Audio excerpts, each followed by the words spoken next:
right. Hi. I'm taking the night off. Not Saturday night. Taking the night off. How's everybody doing? Uh, Hi. I'm David Feldman, filling in for David Feldman, who has the night off. And this is the mop up for April 1st, 2023. Let's turn that off, shall we? After a Park City, Utah jury found her innocent in a ski collision lawsuit filed by a 76-year-old retired optometrist, actress Gwyneth Paltrow attempted to lean in and say no hard feelings, but tripped headfirst into the man's skull, sending him into a coma where he remains at this moment. That's not nice. Well, Marjorie Taylor Greene appears on 60 Minutes this Sunday. CBS News said after more than 78 years, enough time has passed to finally hear why the Holocaust was a good thing. The idiot congresswoman called the interview a learning experience since she got to learn that 60 Minutes is an hour long. She's an idiot. 5 minutes into Marjorie Taylor Greene's tour of her Georgia neighborhood, it slowly dawned on Leslie Stahl that the congresswoman is a brain-dead cretin who can't remember where she lives. Most of Marjorie Taylor Greene's 60-minute interview consisted of the self-avowed white Christian nationalist sitting at the kitchen table, scrolling through her iPhone, showing pictures of all the rock-hard gym rats she had sex with while still married to her husband. Well, I want to see that. I'm going to be tuning into 60 Minutes. Nobody in the world is better than Donald Trump when it comes to inventing reasons not to tip your Uber driver. Before stepping out and into the microphone to deliver a big speech, Donald Trump will often empower himself by copping a feel off his right breast without consent. Becoming the first prosecutor in history to indict an American president, Manhattan District Attorney Alvin Bragg looks out the window and says to himself, "What the hell was I thinking?" After Donald Trump's indictment on Thursday, Manhattan DA Alvin Bragg says he's been inundated with racist emails, letters, and packages calling him a low-life Zionist puppet. And that's just from the New Yorkers who love the guy. We're not a nice people, New Yorkers. Now, most Republicans accusing Alvin Bragg of working for billionaire George Soros would be surprised to learn, you would be surprised to know, that the bulk of George Soros's fortune comes from being Hungary's third most popular Walter Mondale impersonator. That's where all the money comes from, being Hungary's third most popular Walter Mondale impersonator. And on Saturday, Manhattan District Attorney Alvin Bragg indicted the waiter at Peter Luger's Steakhouse after he forgot the creamed spinach for two. In a rare moment of introspection, Manhattan DA Alvin Bragg wonders what the world would think if they knew he spent more time this year trying to figure out how to mail the cable box back to Spectrum after switching to Fios than he did on the Trump indictment. It's true. He has spent the entire year trying to figure out how to mail the cable box back to Spectrum. It's not easy. Every now and then it dawns on star witness Michael Cohen that one day the Trump trial will all be over and he goes back to just being a low-life scumbag lawyer. During his announcement that as governor of Florida, he would refuse to assist the Manhattan DA in the extradition of Donald Trump, Ron DeSantis was robbed at gunpoint of his dignity and self-respect. don't know if, I think the robber came up short. When reminded today that the Constitution specifically says DeSantis must cooperate with the Manhattan DA, DeSantis immediately banned the Constitution from all Florida public schools. Feeling down in the dumps after the big indictment, Donald Trump cheered himself up on Saturday by visiting the grave of his first wife, Ivana, to reminisce fondly how he pumped her full of scotch, raw eggs, high mercury fish, Valium, unpasteurized raw cheese, and cigarettes while she was pregnant with Don Jr.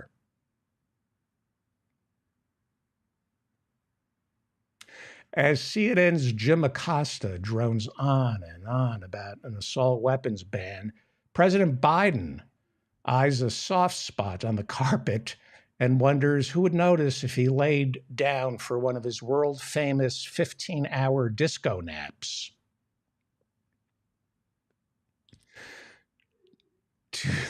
To remove any doubt that he's up for a second term, every now and then, Joe Biden will call reporters into the Oval Office to watch him ride out a Belushi speedball. That's what he does. He makes reporters sit in the Oval Office and watch him ride out a Belushi speedball to prove that he's up for a second term. During a White House ceremony celebrating Greek independence, a sore and slightly embarrassed Tom Hanks removed the microphone Joe Biden stuck up there and sheepishly explained, "Actually, Mr. President, it's my wife, Rita Wilson, who's Greek."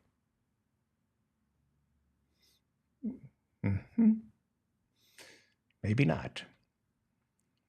Vice President Harris's state visit to Zambia was interrupted for 16 hours as she and her security detail retraced her idiot husband's steps to figure out where he dropped the brand new iPhone she bought him for last Christmas. Well, it should come as no surprise that so far, the #1 Daily Show fan favorite guest host is North Korean President Kim Jong-un. During an 8-minute tirade, Bernie Sanders accused Starbucks chief Howard Schultz on Wednesday of waging the most aggressive, anti-American, and illegal union-busting campaign in the history of our nation. Then the manager came over and told the senator, unless he's going to order something, he must leave. Actually, Bernie made those comments during hearings that he held Wednesday as chairman of the Senate Health, Education, Labor, and Pensions Committee. Schultz only agreed to testify if Bernie promised the hearings would take place over the din of pretentious Natalie Merchant music, coupled with the sound of a barely functioning milk frother and the stench of stale water. It's like being at Starbucks, isn't it? As he sits down to testify before Bernie Sanders' committee, and the nausea turns into latent diarrhea in waiting, union-busting CEO Howard Schultz realizes that the microwaved egg and cheese sandwich he scarfed down on the limo ride over came from Starbucks. Not a good idea to eat the egg and cheese sandwich from Starbucks. Realizing the intestinal floodgates are about to burst, Starbucks CEO Howard Schultz, in an abundance of caution, decided to fake sip his cappuccino venti. Nice product placement, but he was fake sipping his cappuccino venti out of an abundance of caution because his intestinal floodgates from the egg and cheese sandwich from Starbucks were about to burst open. I'm taking the night off. It's Saturday night. There are few things more pleasurable for Apple CEO Tim Cook than visiting one of his stores and referring to all the employees there as geniuses while he drips with sarcasm. He's a condescending son of a bitch. And we still have some of those all-season slippers left. Having spent all his money attempting to prove voter fraud in 2020, MyPillow CEO Mike Lindell is now forced to work out of his home. He's working out of his home. So he's in a car. So he's living in his car. So he's working out of his home. I'm taking the night off Saturday.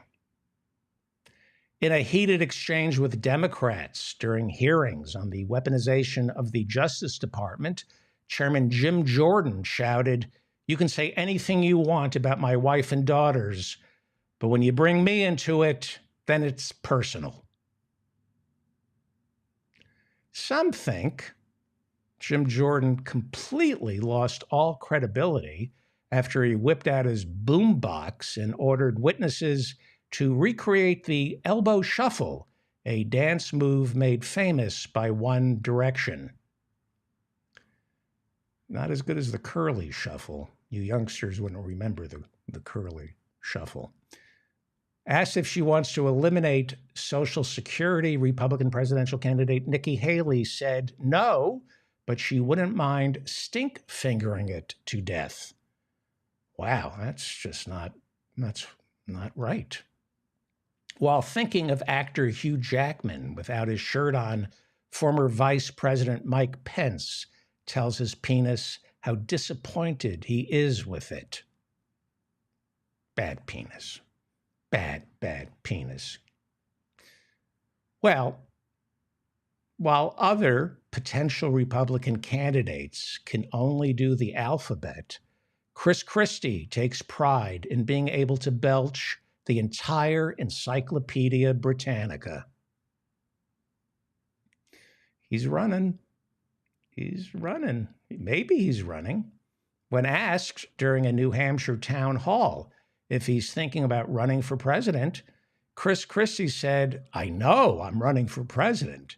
I'm thinking about pastry." Hi, I'm former New Jersey Governor Chris Christie, and I'd like your vote and the code that unlocks the door to the employee's restroom stat. This is a man who is either going to the bathroom or has to go to the bathroom. That is Chris Christie's entire life cycle, either having to go to the bathroom or going to the bathroom, and he's going to run for president. Well, in world news, because he was the star of Ukraine's #1 sitcom before becoming his country's leader, President Zelensky's generals only get the green light to attack once they prove it's something his character would say. And maybe I shouldn't have said that. Oh boy. Ulf.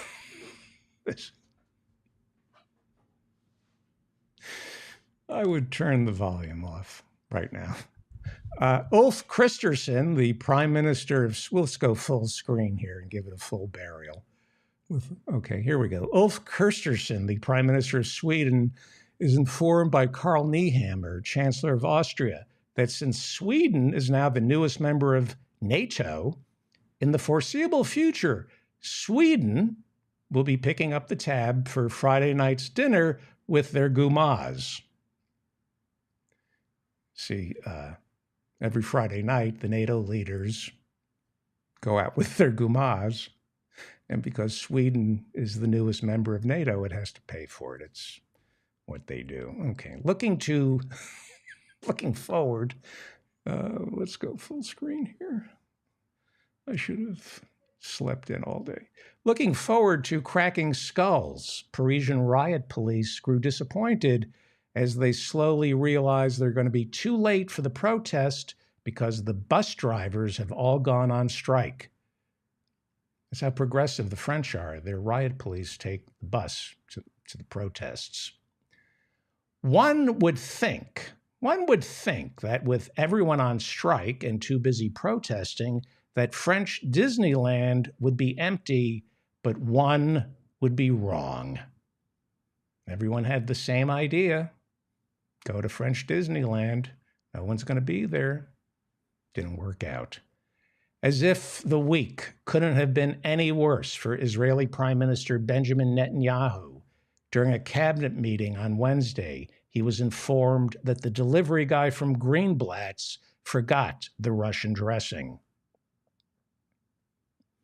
Hoping to cheer him up, Bibi Netanyahu's assistant, Rafi, informed the embattled prime minister that he looked into it and actor Cary Grant's mother was most probably 1/4 Jewish. And that didn't cheer Bibi up. Try to cheer him up. The fact that actor Cary Grant's mother is 1/4 Jewish, he still spent the day in a sullen mood. To disperse protesters in Jerusalem, police brought in the peach-flavored seltzer cannons, which causes Jews to scatter because who in their right mind would add artificial peach flavoring to seltzer? Because she didn't want him to ruin his new Passover shoes, Herschel's mother decided he should remain seated while she carried him for Friday afternoon's big protest. That's a good mother. Well, that's something my mother would have done. Running from Tel Aviv to Haifa, the world's only kosher highway was shut down for 6 hours and had to be cleaned and blessed by a rabbi after a truck carrying cheese ran into a cow.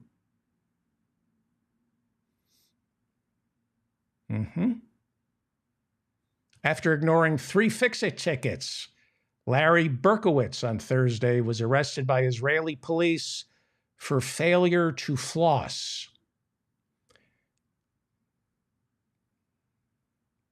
They're very strict in Israel about flossing. Pope Francis is home, but he was hospitalized briefly with breathing difficulties this week. Here we see him stopping off at White Castle on his way home from the hospital, and the Pope is thinking to himself, can I just get a bag of burgers without the guy working the drive-through window going on and on and on about how he saw me live in Bethlehem and it changed my life? Yeah, problem with the fans. Well, after returning to his office, after his hospital stay, after returning to his office and spotting Pope Benedict behind his desk barking out orders to underlings, Pope Francis pulls Benedict in close and whispers, I'm still alive, a-hole. Get back in your crypt. Arriving at his apartment, home from the hospital, Pope Francis sticks his nose through the patio door for a blast of fresh air after it quickly dawned on him that while he was in the hospital, Sister Carmela forgot to stop by each day to change the cat box.